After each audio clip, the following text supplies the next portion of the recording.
आपली ध्येयबोली तशी नाही, पण मन मात्र अगदी तसंच आहे. जसं मुलांनी सांगितलं, गट केलं जशी मुलांची चढावं लागते तशी आपली सुद्धा लागलीच ना, की त्यानंतर मी सादरीकरण करावं, माझे फोटो मिळावे, म्हणजे आपण अगदी लहान मुलासारखंच आहोत. म्हणजे पंचकोशाकडे जाताना जसं सरांनी आपल्या स्वतःला या ठिकाणी केंद्रित केलं, तसं परमार्थिक क्षेत्रामध्ये सुद्धा किंवा रोजच्या दैनंदिन क्षेत्रामध्ये सुद्धा की आपणच केंद्रित आहोत.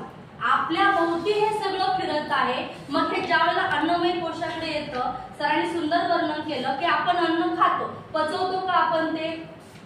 जर अन्न आपण किती वेळा, कधी गरज असताना कधी गरज नसताना, म्हणजे आपण हे अन्न ग्रहण करत असतो. सरांनी सुरुवातीला जेव्हा मी आले तेव्हा एक सुंदर वाक्य बोललं होतं की आपली संस्कृती आणि संस्कार हे आपलं मूळ आहे, जे आपण धरायला शिकलं पाहिजे. मग जर हे अन्न पचवायचं कामच जर मी करत नसेल तर अहंकार माझ्याकडे यायला का पाहिजे? मी शाकाहारी, मी मांसाहारी, मी हे अन्न खातो, माझ्याकडे हे आहे, हा अहंकार आपल्याकडे का यावा? कारण जे पचवण्याचं कार्य आपण करू शकत नाही. त्यानंतर सरांनी सांगितलं प्राणमय कोश, की प्राणमय कोशामध्ये आपला हा जो श्वास आहे तो दिवसातून 21,600 वेळा चालतो.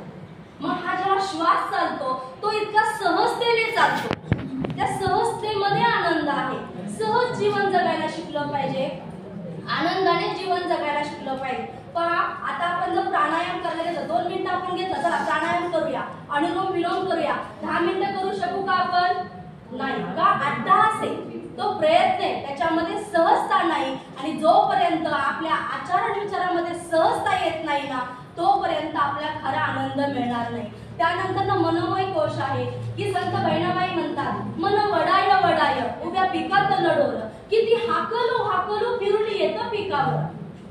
हे मन असंच आहे, ते वाऱ्यापेक्षा जास्त वेगाने ते चंचल आहे, ते स्थिर राहू शकत नाही. मग त्याला स्थिर करण्यासाठी आपल्याला स्वप्रेरणेतून स्वतःहून प्रयत्न करायला शिकला पाहिजे. कारण मी काल पण सांगितलं, मन जाता है तो जाने दे, मत जाने दे शरीर, नहीं खींचेगा कमान तो कहां से निकलेगा तीर. हे संत कबीर महाराजांनी सांगितलंय. आणि याच्या पुढे जाऊन संत कबीर महाराज म्हणतात, मन मुरे फिर जो उरे वो तू क्यों न सेवे.